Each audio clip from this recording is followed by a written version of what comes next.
we just looked around Cincinnati. I showed you areas where I put signs and how I look for areas to put signs. So what we're gonna do now is just randomly pick a city and find a good spot to throw signs. So I'm gonna pick something, let's just say Charlotte, North Carolina. Boom. Let's see what we got here. So I know nothing about Charlotte. I've been there once. It's a really cool city, but again, know nothing about it. So set up very similar to Cincinnati. It's got a loop, 485. We have a loop, 275. It looks like there's like an inner loop here. So a lot of times the suburbs are going to be on the outskirts of the city. Looks like downtown's here. So let's just zoom in and see what we can find. All right, well here, I see something here. Great Wolf Lodge. That's a destination. There's lots of people that go there. Charlotte Motor Speedway. That looks like a promising area. A Walmart.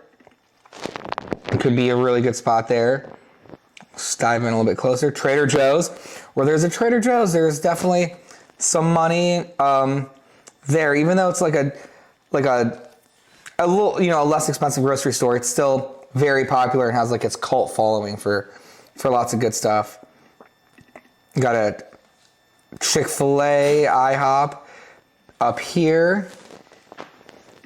And I mean, I would just move around this loop, just throwing signs.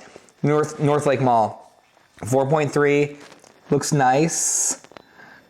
Again, an excellent opportunity to throw signs here.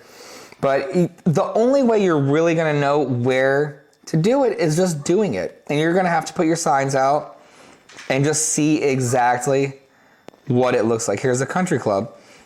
This could be an exit. And I get going around a loop takes an hour. It takes time to go around. I mean, I spent 2 hours putting signs out. Like, I spent a lot of time. If I had 20 signs, and that's how I threw a lot of mine were in batches of 20, 25, I would be gone for an hour and a half, 2 hours. It's not hard work. It just takes time to go out and put your signs out. So, but again, you're gonna get faster and you're gonna get better and you're gonna be able to knock it out a lot quicker. But in the beginning, there's gonna be a lot of trial and error. Getting out of your car, pulling your car over on the curb.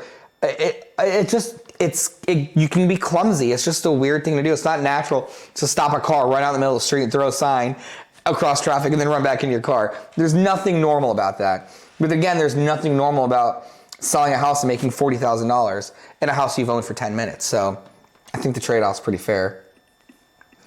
All right, what we got here? So we're back, now we're down in downtown Charlotte. Next spot, here's a Home Depot. I'd probably go visit that. Just hang out around this Home Depot. See if there's a Lowe's around there. Not that I see here, but just get down there and just go drive around and see. But I mean, you've just got a ton of spots here. We can really get in and just throw your signs. Just get your signs out there. Another Home Depot over here. So from this Home Depot to this Home Depot, it's definitely doable to do within the same trip. Costco, blast around Costco's. I think Costco's a great spot to get some people. Your local hardware stores. But the moral of the story is just you can find the areas. And the most effective way to do this is by trial and error and just getting out there. Use a map, know your city, because you need to know your city, and just put them around where the money is. That's the best way to do it. So keep at it. Stay tuned. If you have any questions, please comment below. Anything you need clarification on, let me know. I'm here to help, and let's go make a ton of money.